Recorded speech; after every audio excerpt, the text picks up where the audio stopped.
We listen, we don't judge. We listen with no judgment.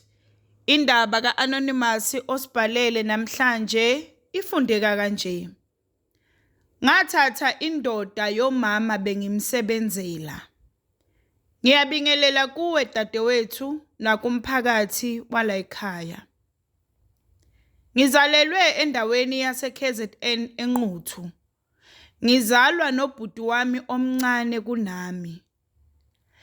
Sikhuliswe abazali bobabili. Kwathi lapho sengino-9 years, abazali bethu bandlula emhlabeni ngengozi yemoto. Labe sihlala khona bekukukhabo baba. Umkhulu wayenesithembu. Ubaba ubeyingane yomfazi kamkhulu omncane, okungugogo wami. Ekundluleni kwabazali wasala ugogo esinakekela. Kodwa ngelishwa ngathi sengino-12 years wasishiya naye ugogo emhlabeni. Ekundluleni kukagogo ozala ubaba, ugogo ozala umama wazama ukusithatha. Kodwa umkhulu wanqaba ngoba ethi ezakhe izingane azikhuleli emzini yabantu. Lokho-ke kwase kuphoqa ukuthi siyohlala kagogo omdala. Ilapho-ke la kwaqala khona ukuhlukumezeka kwami nobhuti wami.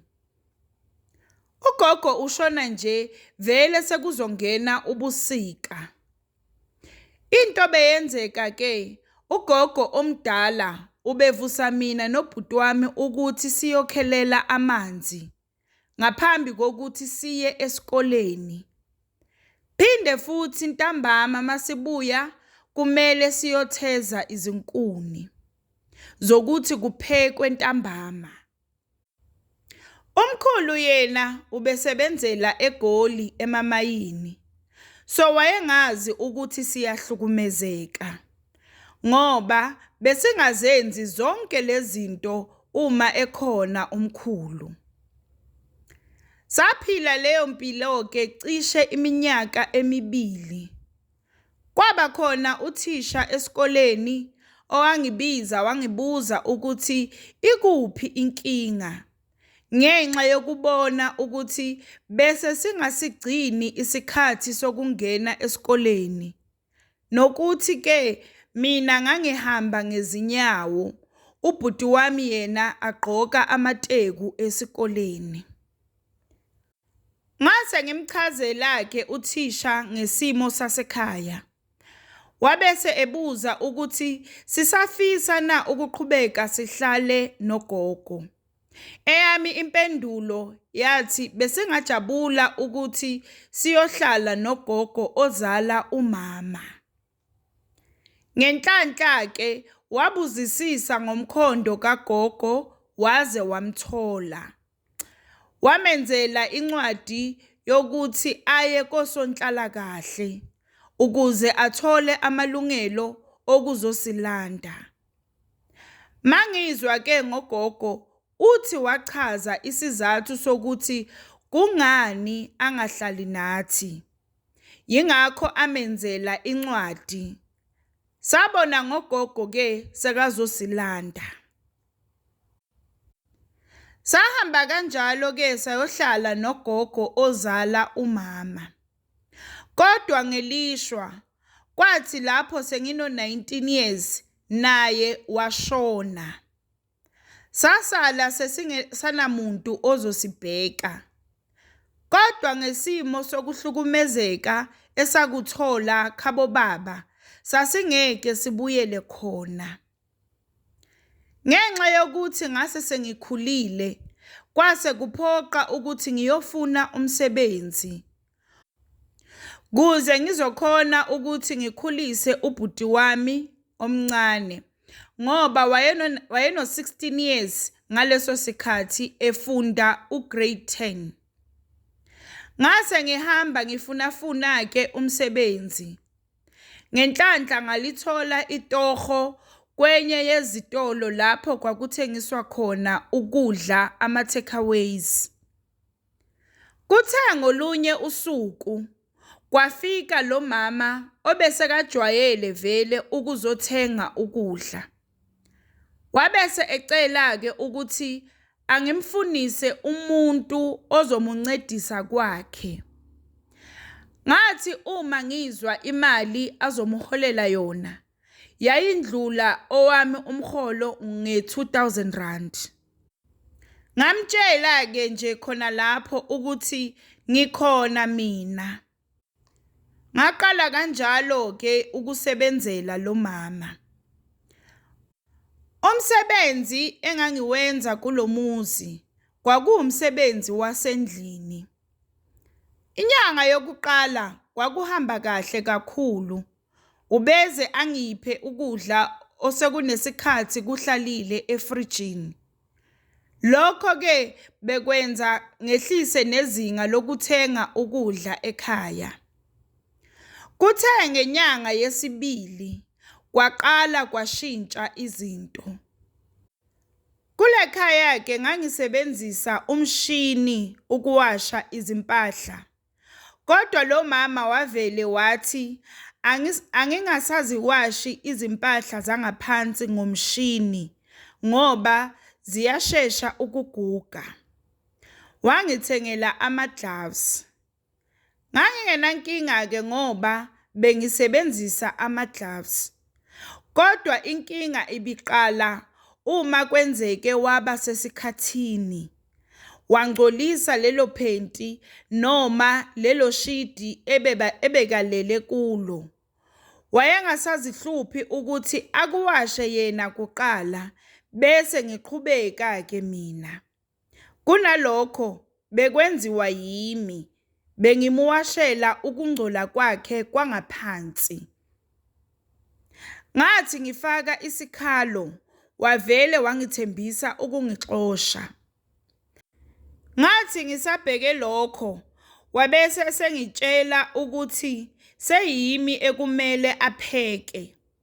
Kodwa solokhu ngafika bekupheka yena. Into bekumele ngiyenze, bekumele ngipheke isidlo santambama angakabuyi umyeni wakhe. Ngoba kwakungameli azi ukuthi seyimi ophekayo.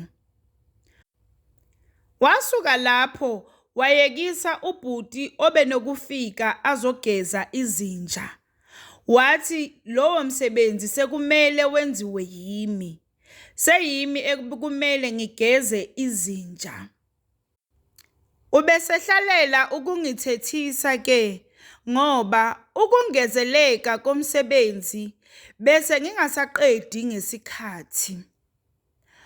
Umyeni wakhe yena kwakuyindoda ezilungele ngoba umholo wami bengiwuthola ngesandla. Ngiholelwa nguye ubaba wala kule khaya. Bekwenzeka kwesinye isikhathi ngithole angifakele imali ethe xaxa. Into ebeyenzeka-ke futhi ubaba lona wayephinde angihambise ekhaya makwenzeka ngishayisa ebusuku. Babenezingane ezintathu. Ngangingenankinga nabantwana. Kodwa ngenxa yokubona umamabo engiphatha ngalendlela, nabo bagcina sebengidelela. Babazi kahle labantwana ukuthi uma beqeda ukudla, izitsha kumele bazibeke esinkini. Izimpahla abazikhumulayo bazibeke la kuhlala khona iwashini. Kunalokho-ke bese bashiya kanjalo. Bakhumule bashiye khona lapho. Mangithi ngiyakhuza, uyongibuza lo mama ukuthi kanti ngizeleni la. Asho nokusho ukuthi makungihlula lo msebenzi angiyeke. Kodwa ngenxa yokulunga kwalo baba nokuthi bengiyidinga le mali, ngakhetha ukuqhubeka ngisebenze.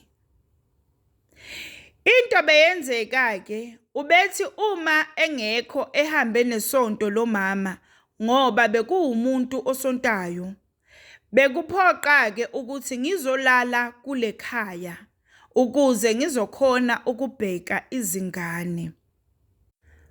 Kuthe ngolunye usuku ehambile ngapheka-ke njengenjwayelo.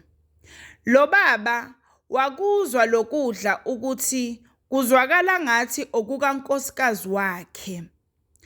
Wangibuza-ke, ngaphendula ngathi nginokumsiza umama ngokupheka uma engazizwa kahle. So indlela apheka ngayo sengiyayazi. Kwathi ngolunye usuku lo baba washeshe wabuya emsebenzini. Wathola engithethisa lo mama ukuthi ngenza kancane koze kubuye ubaba ngingakapheki. Kwamthusa kakhulu lokho lo baba. Kwase kwenza ukuthi kube nengxabano nje endlini. Umama wayethi angixoshwe ngoba angisawenzi kahle umsebenzi. Lo baba-ke wanqaba ukuthi ngixoshwe. Emva kokuthi lo mama abone ukuthi ubaba uyanqaba ukuthi ngixoshwe, wase uqhamuka neqhinga. Bengithi-ke uma ngiklinile, lo mama athathe lezo zibi aphinde azithele indlu yonke. Makabuya lo baba akhononde lo mama ukuthi mina sengihlala efonini kuze kushaye isikhathi sokuthi ngishayise.